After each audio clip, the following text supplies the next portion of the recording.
सुरीले गीतों की डोर, सुरीले गीतों की डोर 90.4, सुरीले गीतों की डोर, सुरीले गीतों की डोर 90.4, 90.4। लिसनर्स, आप सभी ने ट्यून किया है आपका अपना ये कम्युनिटी रेडियो हमारा 90.4 एफएम। मैं हूं आपके साथ आपकी हमसफर दोस्त सुमन।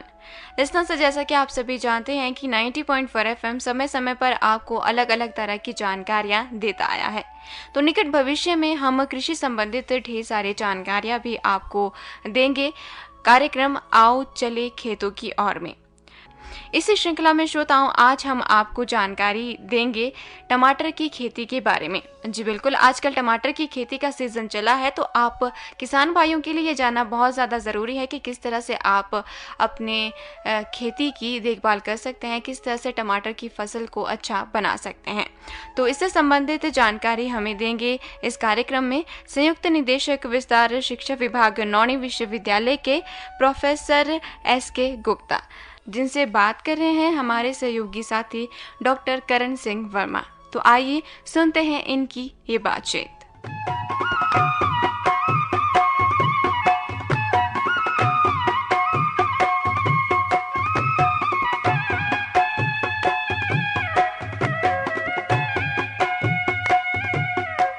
नमस्कार किसान भाइयों व बहनों, आप सबका स्वागत है आज के इस कार्यक्रम में।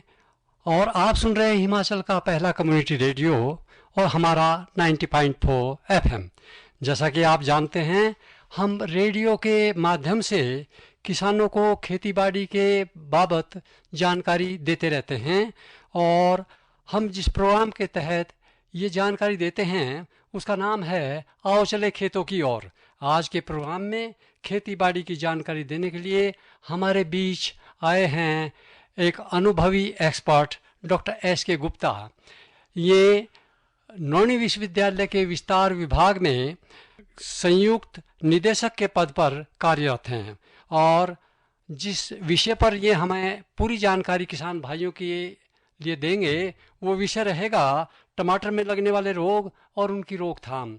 किसान भाइयों, हम सब जानते हैं कि टमाटर बहुत महत्वपूर्ण है और जब तक हर सब्जी में या सलाद में टमाटर का हम प्रयोग नहीं करते तब तक हमारा खाने का पूरा स्वाद नहीं बनता। इसलिए हम डॉक्टर साहब से गुजारिश करेंगे कि वो हमें टमाटर में लगने वाले रोग और उनकी रोकथाम के बारे में विस्तार से जानकारी दें, जिससे किसान भाइयों को आर्थिक लाभ हो और जो टमाटर की गुणवत्ता और उसकी पैदावार पर और इन रोगों का बुरा असर पड़ता है उनसे भी हम निदान पा सकते हैं। तो ये हमारी खुशनसीबी है कि भाई आज हमारे साथ एक बहुत अनुभवी और ऐसे एक्सपर्ट हैं जिन्होंने कम से कम 25 साल टमाटर पर खोजबीन की और अपना समय लगाकर महत्वपूर्ण जानकारी हासिल की, जो आज वो हमारे सब किसान भाइयों के लिए साझा कर रहे हैं। डॉक्टर साहब, आप हमारे स्टूडियो में आए, आपका स्वागत है। धन्यवाद। डॉक्टर साहब, सबसे पहले आप हमें बताएं कि टमाटर में जो लगने वाले रोग हैं वो कहते हैं 3 किस्म के होते हैं, यानी कोई फंगल या दूसरे। थोड़ी सी इस बाबत जानकारी दें। टमाटर सोलन जिले का टमाटर बहुत मशहूर है। इसे लाल सोना के नाम से भी जाना जाता है, क्योंकि हमारे प्रदेश में लगभग 10,000 हेक्टेयर भूमि के ऊपर टमाटर की खेती होती है। और उस खेती में अगर 10,000 में से देखें तो 4300 हेक्टेयर जो क्षेत्र है वो हमारा सोलन जिले के अंदर ही है। और यहाँ से सारे का सारा जो टमाटर है वो यहाँ से नीचे की मंडियों में जाता है, क्योंकि हमारे यहाँ बेमौसमी सब्जी का उत्पादन होता है, उसमें टमाटर प्रमुख है। और यहाँ से जब ये नीचे जाता है मंडियों में तो वहाँ पे उस समय में टमाटर उपलब्ध नहीं होता, और उसकी वजह से इसकी जो मार्केट वैल्यू है या जो इसके दाम मिलते हैं वो बहुत अच्छे मिलते हैं, हमारे किसान भाइयों को बड़ा अच्छा लाभ होता है। और इसको उगाते समय समय पर ये कई रोगों से ग्रस्त हो जाता है, और जैसे ये रोगों से ग्रस्त होता है तो उससे हम इससे काफ़ी इसकी जो पैदावार है उसमें कमी आ जाती है, जो कई बार 15 से 20% तक हो जाती है। डॉक्टर साहब ने बहुत अच्छी जानकारी दी कि ये हमारी ऑफ सीजन वेजिटेबल इस तरह से है, और अगर हम इसको ज़्यादा हाई स्केल पर या ज़्यादा मात्रा में पैदा करते हैं और अच्छी गुणवत्ता वाला टमाटर पैदा करते हैं तो उसकी मंडियों में हमें काफ़ी उससे मुनाफा मिल सकता है और किसान भाइयों की आमदनी बढ़ सकती है। तो मैं डॉक्टर साहब आपसे एक और प्रश्न करना चाहूँगा। आप डॉक्टर साहब ये बताएं कि पौधशाला में टमाटर में लगने वाले रोग कौन कौन से हैं, और उनको अगर हम रोकना चाहें या उनका उपचार करना चाहें तो उनकी रोकथाम के लिए किसान भाइयों को क्या करना चाहिए? ऐसा है, दूसरी सब्जियों की तरह टमाटर की भी पौध उगाई जाती है, और वो पौध जो है आमतौर पे या तो हमारे किसान भाई जो हिमाचल के किसान भाई हैं या तो अप्रैल से पहले मतलब मार्च और अप्रैल में लगाते हैं। दूसरा है एक बरसाती टमाटर लगाते हैं तो उस टाइम इसकी पौध तैयार की जाती है। और पौध तैयार जब हम करते हैं तो किसान भाई आम तौर पर देखते हैं कि हमारा जो पौध है हमारी वो कमर तोड़ रोग से, जिसको लकवा भी बोलते हैं, उससे ग्रस्त हो जाती है। और वो ग्रस्त होने के बाद वो जमीन के ऊपर लुढ़क जाती है, और किसान भाई उस टाइम देखता रह जाता है कि मैंने तो बड़ा अच्छा बीज बीजा था लेकिन वो बीमारी के कारण वो सारा जमीन पे लुढ़क गया। उससे दो नुकसान होंगे कि एक तो वो अपने खेत में अपनी जो पौध लगानी थी वो टाइम से नहीं लगा पाएगा, और दूसरा जो है वो क्या होगा कि उसको उस टाइम पौध नहीं मिलेगी और उसकी आर्थिक हानि होगी, क्योंकि उसको बीज दूसरा खरीदना पड़ेगा या कहीं दूसरे भाई से किससे पौध खरीद के लाएगा, वो लगाएगा, उससे आर्थिक हानि भी होगी। तो इसलिए मैं किसान भाइयों को यही कहूँगा कि अपनी पौधशाला जब भी आप लगाएं, पौधशाला जब भी तैयार करें, उसको बड़े ध्यान से करें, और हमेशा कोई 5 बातें हैं उनका विशेष ख्याल रखें। वो बताइए डॉक्टर साहब, वो कौन सी 5 विशेष बात हैं? नंबर 1 जो उसमें बात है, जो जहाँ भी आप अपनी पौधशाला लगाते हैं या पौध लगाते हैं, जो क्यारी बनाते हैं, उसका स्थान हर वर्ष बदलें। एक की जगह पर बार बारी क्यारी वहीं पे मत बनाएं और उसके ऊपर वहीं पे पौध मत लगाएं। हमेशा याद रखें कि क्यारी का स्थान बदलना है। दूसरा ये है कि अपनी क्यारी की मिट्टी का उपचार करना है। क्यारी की मिट्टी का उपचार हम 2 तरीके से कर सकते हैं। जैसे मार्च अप्रैल में जो हम पौध लगाते हैं उस टाइम आप एक दवाई आती है फॉर्मेल्डिहाइड, वो आपने 1 भाग दवाई 7 भाग पानी में मिला के उससे उसकी सिंचाई करनी है, और सिंचाई करने के बाद उसको पॉलीथीन की चादर से ढक देना है। जैसे आप पॉलीथीन की चादर से ढकेंगे, वो इसलिए ढकना होता है कि उसके अंदर से धुआं निकलता है, दवाई का धुआं निकलता है। अगर वो आसमान में धुआं चला गया तो वो जमीन में नहीं रहेगा, और आपकी जो उसमें जीवाणु, कीटाणु, सूत्रकृमि जो हैं वो सारे ऐसे के ऐसे रह जाएंगे। उसको ट्रैप करने के लिए हम उसके ऊपर किसी भी रंग की काली, पीली, नीली जो भी आपको पॉलीथीन की चादर मिले उसको उससे ढक दें। 7 दिन तक उसको ढक के रखें। 7 दिन के बाद उसकी पॉलीथीन की चादर को हटा दें और उसके बाद उस क्यारी को बिछा दें, और हर दिन उसको कोई 6, 7, 10 दिन तक उसको अच्छी तरह से हिलाएं, क्योंकि उसमें दवाई का धुआं नहीं रहना चाहिए। अगर उसमें दवाई का धुआं रह गया और आपने उसके अंदर बीज दिया तो उससे आपको नुकसान होगा, क्योंकि वो बीज अंकुरित ही नहीं होगा। तो इसलिए हमेशा आप थोड़ी सी मिट्टी लें, उसको सूंघ के देख लें। अगर उसमें दवाई की बदबू आ रही है या धुआं आपको लग रहा है तो आप उसकी दोबारा खिलने से अच्छी तरह उसकी गुड़ाई करें, और मिट्टी से धुआं जब तक ना निकले तब तक उस क्यारी में बिजाई मत करें। दूसरा ये कि जब हम बरसाती टमाटर लगाते हैं वो ज़्यादातर हम उसकी पौध जो है इसमें जून के महीने में बिजाई करते हैं। तो हमारे पास अप्रैल से मई तक कोई 45 दिन का ऐसा समय होता है जिस समय हम सौर ऊर्जा द्वारा मिट्टी का उपचार कर सकते हैं, क्योंकि उस समय हमारे सोलन जिले में खासकर टेम्परेचर जो है 30 से 35 डिग्री सेंटीग्रेड तक चला जाता है। और जब हम अपनी क्यारी बना के एक जमीन से 4 इंच ऊपर क्यारी बना लें और क्यारी बनाने के बाद उसके अंदर गोबर की खाद डाल दें और अच्छी तरह उसमें पानी दे दें, और पानी देने के बाद उसके ऊपर एक पॉलीथीन की चादर जो सफ़ेद रंग की होनी चाहिए, वो पतली बारीक चादर कोई 120 रुपये किलो के हिसाब से मार्केट में मिलती है। उसका जो चौड़ाई होती है कम से कम 140 सेंटीमीटर होती है और लंबाई जितनी मर्जी, पर हम क्यारी का साइज हमेशा 1 मीटर चौड़ी और 3 मीटर लंबी तक ही रखते हैं। उसके बाद उसके ऊपर उसको बिछा दें, चारों तरफ से उसको मिट्टी से थोड़ा थोड़ा दबा दें। ठीक बात है। और जैसे ही आपने जो पानी दिया था पहले दिन, उसमें जो पानी की आप देखेंगे गर्मी की वजह से वो भाप उठेंगी और सारा उस पर पॉलीथीन की चादर पे चिपक जाएगा, शाम को वो नीचे बैठ जाएगा।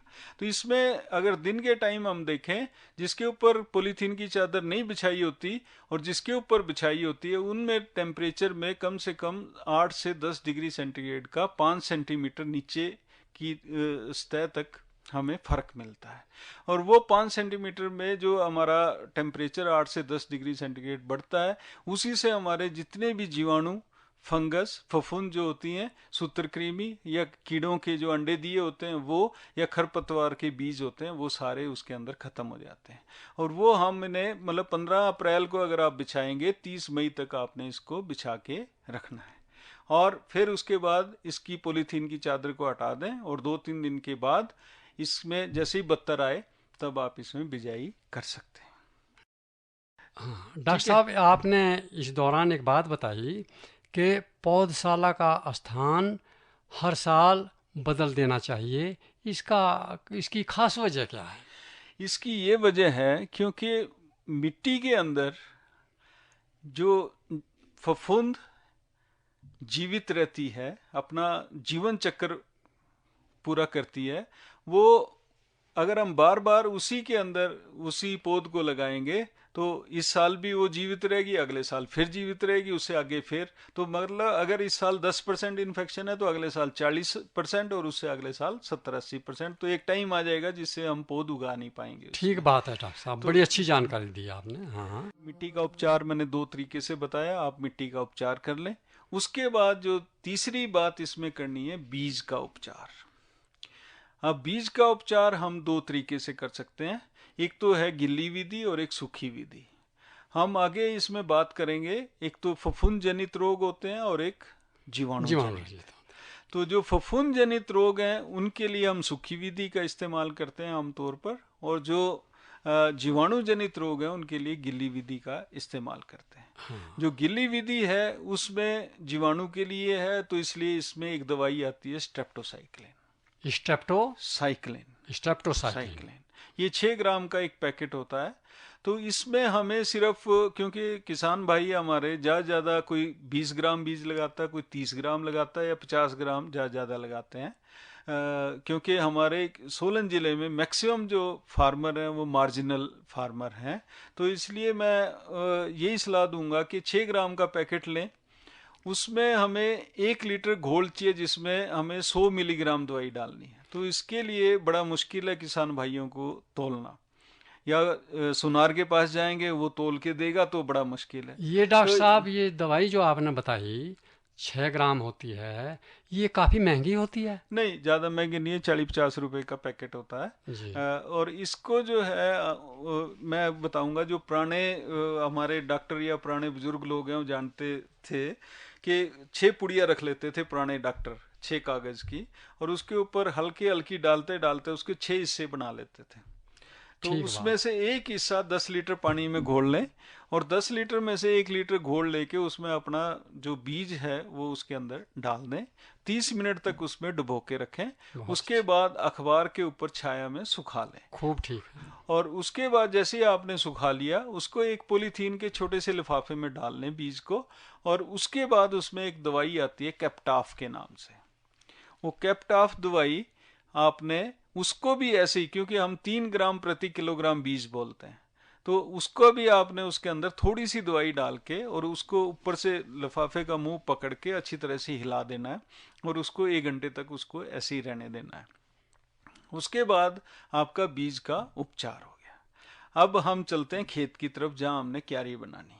जी तो हाँ। क्यारी जो है हमेशा जमीन से 4 इंच ऊपर होनी चाहिए, जमीन से 4 इंच उसकी ऊपर खास होनी। वजह क्या है डॉक्टर साहब, क्यों ऐसा करना चाहिए? उसमें ज्यादातर क्या होता है 4 इंच ऊपर रखने के लिए, कि जितना भी इसमें पानी ज्यादा रहेगा क्यारी के अंदर उतनी ज्यादा बीमारी आएगी। ठीक तो बात। जमीन से 4 इंच ऊपर रखेंगे तो जितना पानी ज्यादा होगा वो सारा साइड से निकल जाएगा। ठीक और है। एक हमेशा बीच में इसका हमेशा जो सतह होती है वो थोड़ी सी बीच से ऊपर होती है और साइड से थोड़ा सा ढलान वाली होती है। ठीक बात।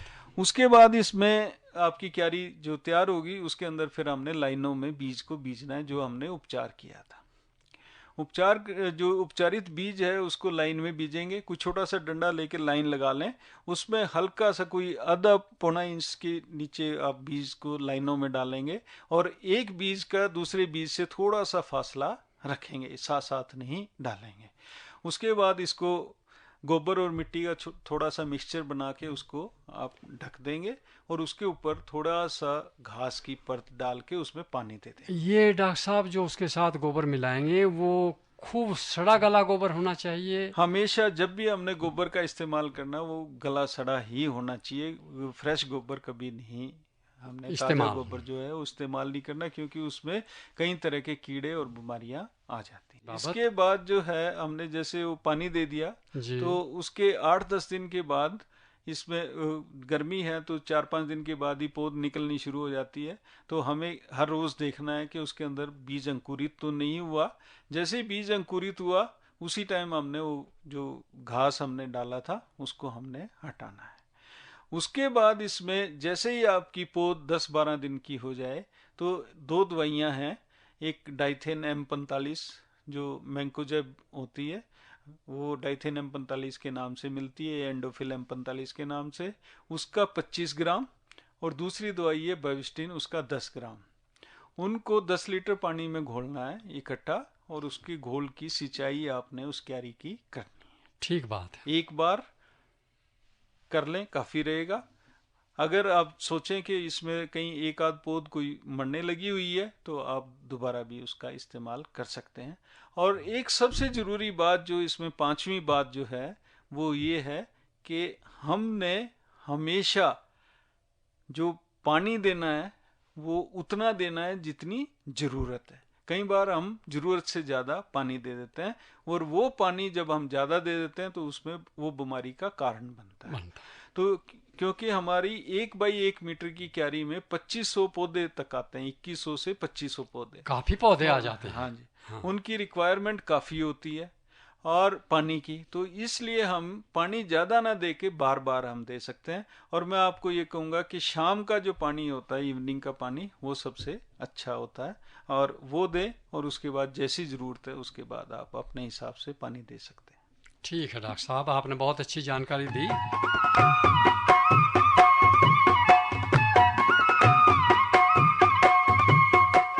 तो श्रोताओं, अभी आपने सुना ये कार्यक्रम आओ चले खेतों की ओर, जिसमें डॉक्टर S.K. गुप्ता जो है हमें जानकारी दे रहे थे टमाटर की खेती के बारे में। इसके अलावा टमाटर में कौन सी बीमारियां लगती हैं और कैसे उससे बचा जा सकता है, इसके बारे में भी श्रोताओं आपको जानकारी दी जाएगी, लेकिन इस कार्यक्रम के अगले भाग में। तो श्रोताओं, मैं उम्मीद करती हूँ कि आप सभी को ये कार्यक्रम ज़रूर पसंद आया होगा। और अगर अपनी खेती बाड़ी से संबंधित या टमाटर की खेती से संबंधित कोई आप जानकारी और चाहते हैं, कोई सवाल है आपके, तो आप सीधा संपर्क कर सकते हैं डॉक्टर S.K. गुप्ता से, जिनका फ़ोन नंबर है 01792252426।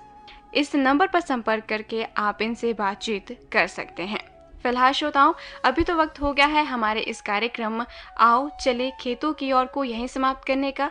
इसकी अगली श्रृंखला में फिर से आपसे मुलाकात होगी।